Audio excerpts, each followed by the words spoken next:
Hello and welcome to my channel SK helping hand tutorials. Friends, आपका जो है NS का परीक्षा होनी है नवंबर में। तो कक्षा 8 के लिए RSCERT के द्वारा प्रश्न बैंक जारी किया गया है। उसमें से हम आज हिंदी का प्रश्न बैंक जो जारी किया गया है उसके प्रथम 50 प्रश्न जो हैं उनको हल करेंगे। यह पहला वीडियो होगा हिंदी का। तो आपने चैनल को सब्सक्राइब नहीं किया तो आप ज़रूर सब्सक्राइब कीजिएगा, जिससे कि आगे के जो वीडियोस होंगे उनके लिए आपको नोटिफिकेशन मिल जाएगा। पहला हम देखते हैं, निम्नलिखित पद्यांश ध्यानपूर्वक पढ़कर प्रश्नों के उत्तर दीजिए। तो आपको यहाँ पे आप देख सकते हैं कि एक पोएम दी हुई है, कविता दी हुई है। इसको पढ़ करके आपको नीचे ये जो प्रश्न दिए गए हैं इनका उत्तर ढूंढना है। तो हम पहले पोएम को जल्दी से पढ़ लेते हैं। हम पंछी उन्मुक्त गगन के पिंजरबद्ध ना गा पाएंगे, कनक तीलियों से टकराकर पुलकित पंख टूट जाएंगे। हम बहता जल पीने वाले मर जाएंगे भूखे प्यासे, कहीं भली है कटुक निबोरी कनक कटोरी की मैदा से। स्वर्ण श्रृंखला के बंधन में अपनी गति उड़ान सब भूले, बस सपनों में देख रहे हैं तरु की फुनगी पर के झूले। ऐसे थे अरमान की उड़ते नीले नभ की सीमा पाने, लाल किरण सी चोंच खोले चुगते तारक अनार के दाने। तो हम यहाँ पे प्रश्न देखते हैं। अब आपको यदि इसे वापस देखना है तो आप वापस से इसको पॉज करके पढ़ सकते हैं। हम लोग जल्दी से इसके प्रश्न उत्तर देखेंगे। उक्त पद्यांश में किसकी व्यथा का वर्णन है? पक्षी, तरु, नीला नभ या अनार। तरु होता है वृक्ष। तो यहाँ पे स्पष्ट है कि यहाँ पे पक्षी की जो है व्यथा का वर्णन किया गया है। पक्षियों के अरमान होते हैं पिंजरबद्ध होना, क्या वो पिंजरे में बंद होना चाहता है? स्वर्ण श्रृंखला में रहना, सोने की श्रृंखलाओं में यानी चेन्स में बंधा हुआ रहना चाहता है। नीले नभ में उड़ना चाहता है, सपने देखना चाहता है। तो दूसरे का सही उत्तर है स, वह नीले नभ में उड़ना चाहता है। अगला प्रश्न देखेंगे, कड़वी निबोरी किससे अधिक अच्छी है? पेड़ से, कनक कटोरी की मैदा से, तरु की फुनगी से या नीले नभ से। तो यहाँ पे हम उत्तर देख सकते हैं कि कहीं भली है कटुक निबोरी कनक कटोरी की मैदा से। तो यहाँ पे इस उत्तर आपको स्पष्ट दे रखा है इन पंक्तियों में, तो इसका उत्तर आप यहाँ पे लगा सकते हैं। तो हो जाएगा ब। तीसरे का उत्तर है ब। अब हम फिर से आगे चलते हैं। कनक से आशय है सोना, चांदी, पीतल या लोहा। तो कनक का अर्थ है अ। चौथे का अर्थ अ, सोना। पक्षियों के स्वभाव से क्या मेल नहीं खाता है? उन्मुक्त गगन में उड़ना, बहता जल पीना, पिंजरबद्ध रहना, पेड़ों की डालियों पर झूलना। तो पिंजरे में बंद रहना यह जो है पक्षियों के आचरण से, स्वभाव से मेल नहीं खाता है। अगला प्रश्न देखते हैं, भूखे प्यासे शब्द में समास है। तो यहाँ पे ये समास से संबंधित प्रश्न आ गया है। द्वंद्व समास, अव्ययी समास, बहुव्रीहि समास या तत्पुरुष समास। तो छठे का उत्तर है अद्वंद्व समास। अगला प्रश्न हम देखेंगे, नीले नभ की सीमा पाने पंक्ति में कौन सा कारक है? आपको कारक बताना है। संबंध कारक, करण कारक, संप्रदान कारक या अपादान कारक। तो आपने याद किया ही होगा, कर्ता ने कर्म को करण से, इस तरीके से यह जो है आप याद रख सकते हैं सरलता से। तो यहाँ पे जो है कारक जो है वह है संबंध कारक। नीले नभ की सीमा पाने, तो नीला नभ यहाँ पे बताया गया है। अगला देखते हैं, निम्नलिखित में संज्ञा शब्द नहीं है। स्वर्ण श्रृंखला, कनक कटोरी, तरु या लाल किरण। तो इसका सही उत्तर है, आपको जो बताना है, संज्ञा शब्द नहीं है। तो कनक कटोरी, स्वर्ण श्रृंखला, तरु या लाल किरण। तो इसका जो उत्तर दिया गया है वह है द। आठवें का उत्तर सही उत्तर है द। लाल किरण जो है वह संज्ञा शब्द नहीं है। अगला प्रश्न हम देखते हैं, पक्षी का अपनी गति उड़ान सब भूलने का क्या कारण है? बंधन में रहना, स्वच्छंद विचरण, सबके साथ रहना, शिकारी को देखकर वह भूल जाता है। तो इसका सही उत्तर है अ, बंधन में रहना। पक्षी उड़ते हुए किसकी सीमा पाना चाहता है? नभ की, जल की, खेत की या भूमि की? तो 10वें का सही उत्तर है अ, नभ की। उक्त पद्यांश का मूल भाव क्या है? तो आपने जो कविता पढ़ी उसका मूल भाव क्या है? पंछी की स्वतंत्रता, पक्षी का पिंजरे में रहना, नीला आसमान या कनक कटोरी? तो हमें स्पष्ट हो जाता है इसको पढ़ने से कि यह जो है पंछी की स्वतंत्रता के बारे में बताया गया है कि किस तरीके से पिंजरे में बंद जो है वह भले सोने में बंद है, उसको चांदी की कटोरी में भोजन प्राप्त है, परंतु उसका उससे कोई लाभ नहीं यदि वह खुले नीले आसमान में उड़ नहीं सकता। इसके बाद आपको एक गद्यांश दिया गया है, इसको पढ़ करके आपको बहुत से प्रश्न दिए गए हैं इसके नीचे, इनका आपको उत्तर देना है। तो हम यहाँ पे इसको जल्दी से पढ़ लेते हैं। अभी तक मैंने उन्हें दूर से देखा था, बड़ी गंभीर, शांत, अपने आप में खोई हुई लगती थी। संभ्रांत महिला की भांति वे प्रतीत होती थी। उनके प्रति मेरे दिल में आदर व श्रद्धा के भाव थे। माँ, दादी, मौसी और मामी की गोद की तरह उनकी धारा में डुबकियां लगाया करता। परंतु इस बार जब मैं हिमालय के कंधे पर चढ़ा तो वे कुछ और रूप में सामने थी। मैं हैरान था कि यही दुबली पतली गंगा, यही यमुना, यही सतलज समतल मैदानों में उतरकर विशाल कैसे हो जाती है। सिंधु और ब्रह्मपुत्र ये दो ऐसे नाम हैं जिनके सुनते ही रावी, सतलुज, व्यास, चिनाब, झेलम, काबुल, कपिशा, गंगा, यमुना, सरयू आदि हिमालय की छोटी बड़ी सभी बेटियां आंखों के सामने नाचने लगती हैं। वास्तव में सिंधु और ब्रह्मपुत्र स्वयं कुछ नहीं है। दयालु हिमालय के पिघले हुए दिल की एक एक बूंद न जाने कब से इकट्ठा होकर इन दो महानदों के रूप में समुद्र की ओर प्रवाहित होती रही है। कितना सौभाग्यशाली है वह समुद्र जिसे पर्वतराज हिमालय की इन दो बेटियों का हाथ पकड़ने का श्रेय मिला। नदियों के स्वभाव से क्या मेल नहीं खाता? शांत रहना, गंभीर रहना, अपने आप में खोए रहना या उत्प्लवी होना? तो 12वें का उत्तर है द, उत्प्लवी होना। उक्त गद्यांश की विषय वस्तु किस पर आधारित है? नदियों पर, समुद्र पर, हिमालय पर या समतल मैदान पर? तो 13वें का उत्तर है अ, नदियों पर। यहाँ पे नदियों की ही मुख्यतः बात की जा रही है और विशेषकर सिंधु और ब्रह्मपुत्र नदी के बारे में। उक्त गद्यांश का उचित शीर्षक हो सकता है हिमालय की बेटियां, समुद्र किनारे बर्फ का पिघलना, संभ्रांत महिला। तो यहाँ पे आप देख सकते हैं हिमालय की बेटियां जो है इसका उपयुक्त गद्यांश शीर्षक होगा। शीर्षक का होता है उसका नाम। यह जो पैराग्राफ आपको दिया गया है इसका आपको नाम बताना है। गद्यांश दिया गया है, इसका नाम आपको बताना है। तो उत्तर है अ, हिमालय की बेटियां। अगला प्रश्न देखते हैं, लेखक की हैरानी का कारण क्या था? दुबली पतली नदियों का विशाल हो जाना, समतल मैदान, लेखक का हिमालय के कंधे पर चढ़ना या नंगी पहाड़ियाँ? तो इसका सही उत्तर है दुबली पतली नदियों का विशाल हो जाना। पर्वतराज हिमालय की दो बेटियां किसे कहा गया है? कपिशा और गंगा, सिंधु और ब्रह्मपुत्र, चिनाब और झेलम? तो 16वें का सही उत्तर है सिंधु और ब्रह्मपुत्र। यहाँ पे मुख्यतः इन्हीं की बात भी की जा रही है। अगला प्रश्न हम देखते हैं, संभ्रांत महिलाओं का दर्जा किसे दिया गया? महिलाओं को, बालिकाओं को, नदियों को या उपयुक्त में से कोई भी नहीं?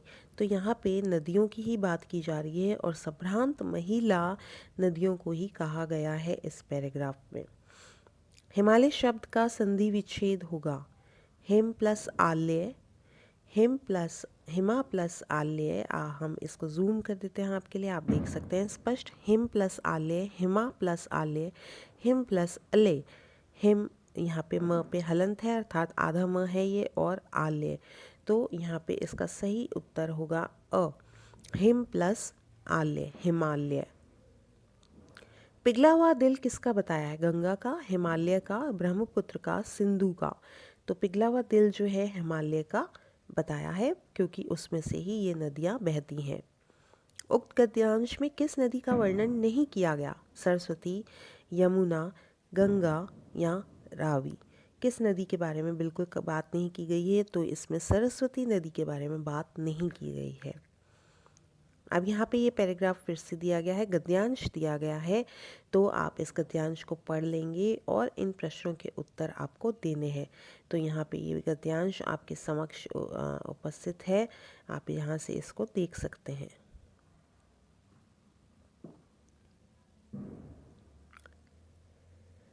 चलिए हम भी इसकी जल्दी से रीडिंग करते हैं एक बार। मावजी की मुख्य गादी सबला में है। मावजी के बाद उनकी पुत्रवधू जन कुंवरी गादी पर बैठी। वह लगभग 80 साल तक गदीपति रही। उन्होंने ही हरि मंदिर बनवाया था। कहा जाता है कि यह वह स्थान है जहाँ मावजी महाराज बैठकर अपनी साधना करते, बांसुरी बजाते और गायें चराते थे। बेणेश्वर टापू पर वागड़ क्षेत्र के लोगों ने ब्रह्मा जी का मंदिर भी बनवाया है। इस प्रकार यहाँ त्रिदेव का ब्रह्मा, विष्णु, महेश के मंदिर हैं। साबला गादी के महंत जी ने हर मंदिर पर झंडा फहराकर मेले की शुरुआत की। बेणेश्वर टापू पर चहल पहल बढ़ गई थी। आदमी ही नहीं, औरतें भी, बालक ही नहीं, बालिकाएं भी, जवान ही नहीं, बूढ़े भी, गरीब ही नहीं, अमीर भी, और सब तरह के लोग थे। अब तो यहाँ विदेशी पर्यटक भी खूब आने लगे हैं। मेला स्थल पर दुकानें और मनोरंजन के भरपूर साधन थे। दुकानों में खेती और गृहस्थी के लिए आवश्यकता की सभी वस्तुएं थी। वहाँ बच्चों के लिए गुब्बारे और खिलौने, धनुष, तीर, झूले, चक्री, सर्कस, मदारी तथा जादू के खेल भी थे। सब उनका आनंद ले रहे थे। मेले में पुलिस विभाग के कर्मचारी तथा बालचर अपनी सेवाएं दे रहे थे। तो प्रश्न देखते हैं इसके। मावजी की मुख्य गादी कहाँ स्थित है? बड़ेश्वर, साबला, बांसवाड़ा या डूंगरपुर? तो इसका उत्तर हम देख चुके हैं, ये है साबला। यहाँ पे आपको स्पष्ट दिया गया है मुख्य गादी साबला में है। तो ये हमें लाइनों को ध्यान से पढ़ना है और यहीं से उत्तर भी ढूंढना है। अगला प्रश्न हम देखते हैं, हरि मंदिर किसने बनवाया? महंत जी ने, माव जी ने, जन कुंवरी जी ने, इनमें से कोई नहीं। तो 22 का सही उत्तर है स, जन कुंवरी जी ने बनवाया था। अगला प्रश्न, बेणेश्वर में चहल पहल बढ़ने का क्या कारण था? वहाँ सर्कस हो रहा था, मेला चल रहा था, मनोरंजन हो रहा था, उपयुक्त सभी। तो इसका सही उत्तर है वहाँ मेला चल रहा था। अगला प्रश्न, बच्चे मेले का आनंद कैसे ले रहे थे? गुब्बारे व खिलौने लेकर, मदारी व जादू के खेल से, झूले, चक्री व सर्कस से, उपयुक्त सभी से। तो 24 का उत्तर है द। 25वां प्रश्न, त्रिदेव किसे कहा गया है? ब्रह्मा, विष्णु, महेश, उपयुक्त सभी। तो ब्रह्मा, विष्णु, महेश तीनों को ही कहा जाता है त्रिदेव। तो सही उत्तर है द। इसका सही उत्तर द, उपयुक्त सभी। अगला प्रश्न देखते हैं 26, निम्नलिखित में से किसका मेल सही नहीं है? वागड़ क्षेत्र के लोगों द्वारा ब्रह्मा जी मंदिर का निर्माण, साबला क्षेत्र में मावजी की मुख्य गादी, यह आपको इस तरीके से दे रखा है, तो आपको बताना है कि किसका मेल सही नहीं है। बेणेश्वर मेले की शुरुआत जन कुंवरी द्वारा, मेले की शुरुआत हरि मंदिर पर झंडा फहरा करके। तो इसका सही उत्तर है स, बेणेश्वर मेले की शुरुआत जन कुंवरी द्वारा नहीं की गई। अगला प्रश्न देखते हैं, कौन सा शब्द बहुवचन है? गाय, टापू, कर्मचारी या धनुष? तो यह सब आप देख सकते हैं कि एक वचन शब्द है, बहुवचन गाय। बालक का स्त्रीलिंग शब्द है बालिका, बालकों, बालिकाओं या बच्चों? तो बालिका स्त्रीलिंग शब्द है। हरि मंदिर शब्द में समास है, अव्ययी भाव, तत्पुरुष, कर्मधारय या बहुब्रीहि? तो हरि मंदिर में जो समास है वह है तत्पुरुष समास। अगला प्रश्न, जवान, बूढ़े, गरीब, अमीर, देशी, विदेशी आदि शब्द हैं समानार्थी, विलोम शब्द, पर्यायवाची अथवा युग्म? तो यह जो है विलोम शब्द है, जैसे गरीब, अमीर, देशी, विदेशी, तो विलोम शब्द हैं। तो इसका सही उत्तर है 30 का ब। अब आगे देखते हैं। यहाँ पे आपको फिर से एक गद्यांश दिया गया है, इसको आपको पढ़ करके इसके उत्तर आपको देने हैं। तो यहाँ पे आप इसको यहाँ से पढ़ सकते हैं। आपके लिए जूम कर देते हैं, इसको थोड़ा बहुत पढ़ लेते हैं हम इसको। बदलू मनीहार था, चूड़ियाँ बनाना उसका पैतृक पेशा था और वास्तव में वो बहुत ही सुंदर लाख की चूड़ियाँ बनाता था। उसकी बनाई हुई चूड़ियों की खपत भी बहुत थी। खपत बहुत थी यानी अर्थात बहुत अधिक बिकती थी। उस गांव में तो सभी स्त्रियां उसकी बनाई हुई चूड़ियां ही पहनती थी। आसपास के गांव के लोग भी उससे चूड़ियां ले जाते थे, परंतु वह कभी भी चूड़ियों को पैसों से बेचता नहीं था। उसका अभी तक वस्तु विनिमय का ही तरीका था। वस्तु विनिमय का तरीका अर्थात कि वह चूड़ी दे करके कोई ना कोई वस्तु उनसे लेता था और लोग अनाज के बदले उससे चूड़ियाँ ले जाते थे, तो वह क्या लेता था? अनाज लेता था। बदलू स्वभाव से बहुत सीधा था। मैंने कभी भी उसे किसी से झगड़ते नहीं देखा। हाँ, शादी विवाह के अवसर पर वह अवश्य जिद पकड़ लेता था। जीवन भर चाहे कोई उससे मुफ्त चूड़ियाँ ले जाए, परंतु विवाह के अवसर पर वह सारी कसर निकाल लेता था। आखिर सुहाग के जोड़े का महत्व ही और होता है। मुझे याद है मेरे मामा के यहाँ किसी लड़की के विवाह पर जरा सी किसी बात पर बिगड़ गया था और फिर उसको मनाने में लोग लग गए थे।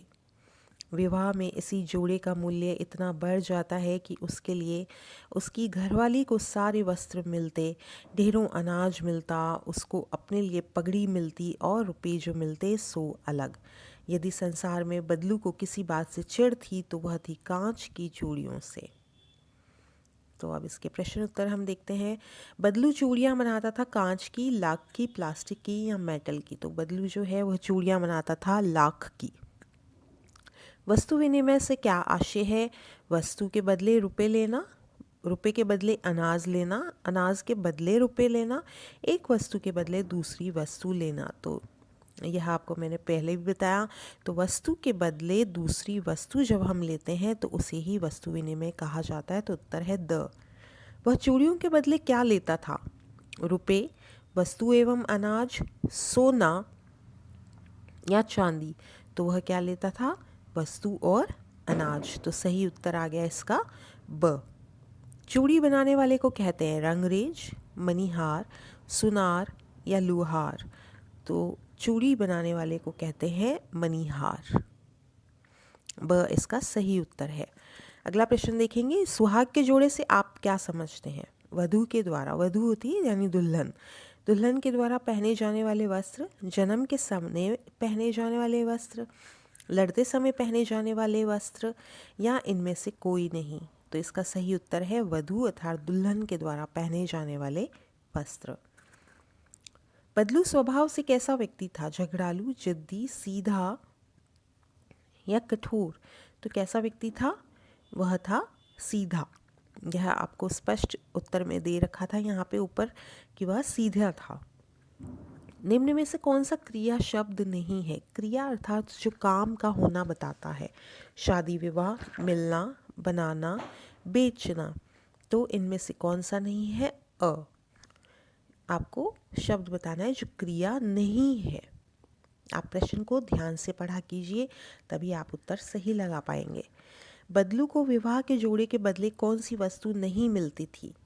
घरवाली के लिए वस्त्र, बहुत सारा अनाज, पगड़ी व रुपये, सोने की घड़ी।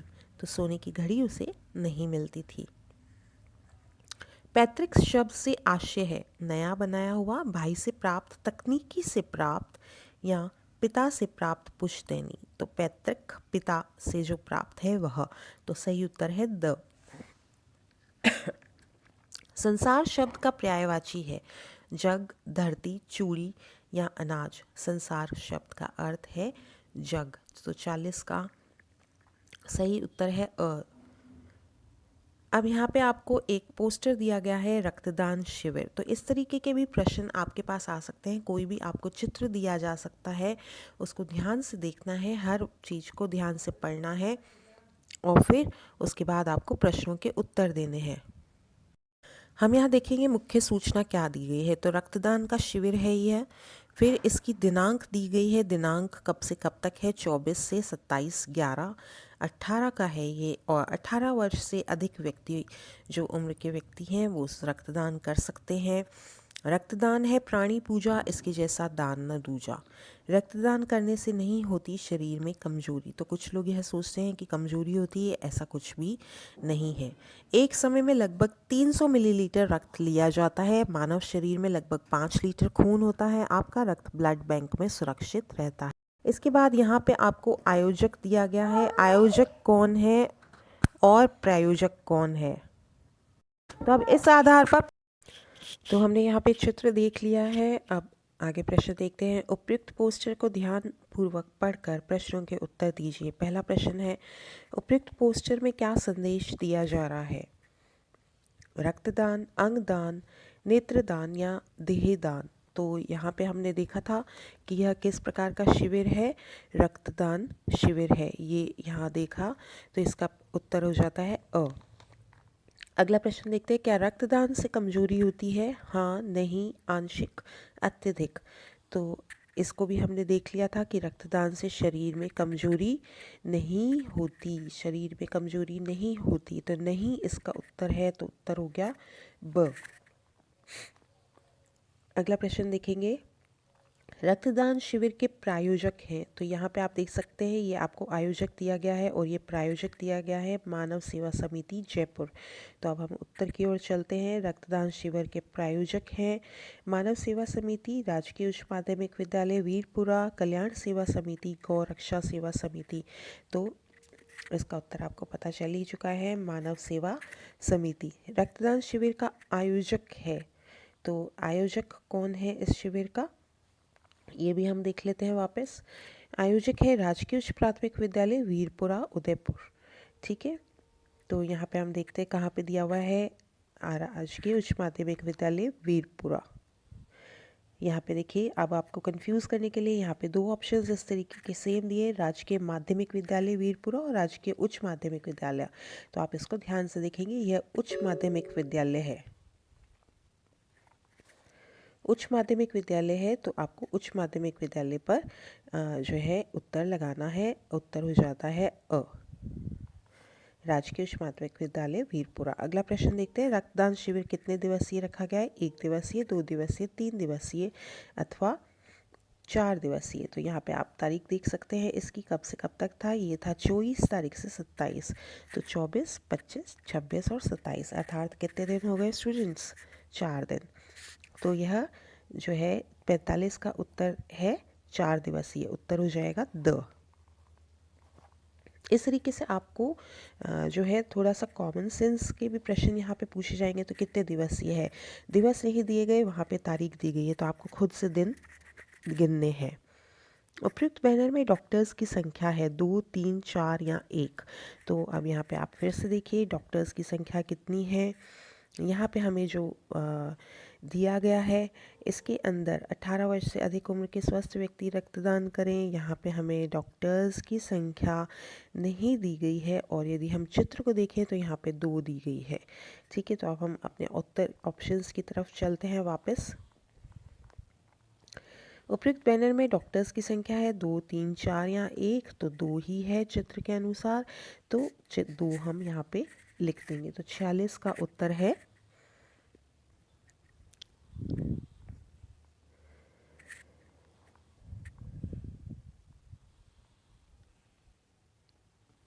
46 का उत्तर 2 हो जाता है। हम फिर से एक बार चेक कर लेते हैं कहीं पे कुछ दिया हुआ है यदि, तो आपका रक्त ब्लड बैंक में सुरक्षित रहता है। शरीर में खून 500 लीटर। महादान प्रयोजक जीवनदाता। तो डॉक्टर चित्र में हमें तो एक पीछे नर्स यहाँ पे भी दिख रही है। तो आप यहाँ पे डॉक्टर है या नर्स है, वो जो भी है, चित्र में यहाँ पे ऐसा कुछ भी संख्या नहीं दी गई है। तो यदि हम चित्र की बात करते हैं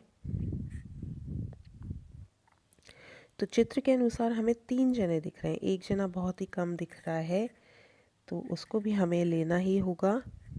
उपयुक्त बैनर में डॉक्टर्स की संख्या 3 है। ठीक है, तो 46 का उत्तर जो है वह है 3।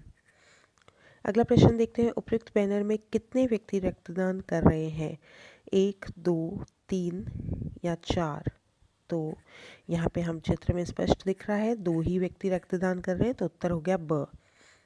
अगला प्रश्न हम देखते हैं, रक्तदान शिविर में लिया हुआ रक्त कहाँ सुरक्षित रखा जाता है, चिकित्सालय में, ब्लड बैंक में, घर में या विद्यालय में। यह बिल्कुल स्पष्ट दिया हुआ था, ब्लड बैंक, तो उत्तर हो गया ब। 49th क्वेश्चन देखते हैं, रक्तदान करने की न्यूनतम आयु होती है 18 वर्ष, 19 वर्ष, 10 वर्ष या 21 वर्ष। यह भी हमने देखा, स्पष्ट दिया हुआ है ये भी, तो इसमें कोई कन्फ्यूज़न नहीं है, केवल एक वो चित्र वाले में कन्फ्यूज़न था थोड़ा सा। 18 वर्ष जो है इसको दिया गया है। किस दान को महादान कहा गया है, तो ये भी स्पष्ट है, रक्तदान को महादान कहा गया है। रक्तदान को जीवन दान कहा गया है क्योंकि, क्यों कहते हैं रक्तदान को, यह व्यक्ति की आँख को बचाता है, यह व्यक्ति को स्वस्थ बनाता है, यह व्यक्ति को हंसमुख बनाता है, यह व्यक्ति को जीवन को बचाता है। तो यही इसका उत्तर है द। रक्तदान को महादान इसलिए किया गया है, कहा गया है क्योंकि यह व्यक्ति के जीवन को बचाता है। अगला प्रश्न हम देखेंगे, स्वस्थ मानव शरीर में रक्त होता है लगभग 5 लीटर, 6 लीटर, 7 लीटर या 4 लीटर। तो यहाँ पे आप चित्र में वापस देख सकते हैं, यहाँ पे दिया है मानव शरीर में लगभग 5 लीटर खून होता है। तो वापस प्रश्न की ओर चलते हैं हम। प्रश्न संख्या हमारी थी 52, तो इसका उत्तर है अ। 5 लीटर जो है रक्त होता है। रक्त का वर्ण या रंग कैसा होता है, तो ये सभी को पता है, लाल होता है। आयोजक शब्द में उपसर्ग है, उपसर्ग होता है जो कि शब्द के आगे, मूल शब्द के आगे जुड़ता है। तो आयोजक, आ यहाँ पे स्पष्ट है, आ जो है यहाँ पे ये जोड़ा गया है। तो 54 का उत्तर है ब। तो आप देख सकते हैं यहाँ से हमने 1 से लेकर के 54 तक आपके NAS के जो RSCRT द्वारा जारी किया गया बैंक है, क्वेश्चन बैंक है, उसके 1 से 54 तक के प्रश्न हमने देखे हैं। इससे आपको काफ़ी कुछ अनुमान हो जाता है स्तर का कि किस प्रकार के प्रश्न आपके आएंगे। तो उम्मीद है आपको वीडियो पसंद आया। वीडियो को शेयर ज़रूर कीजिएगा and do like. Comment box में कमेंट ज़रूर किया कीजिए जिससे कि आगे के लिए वीडियोस को सुधारने में सहायता मिल सके। धन्यवाद।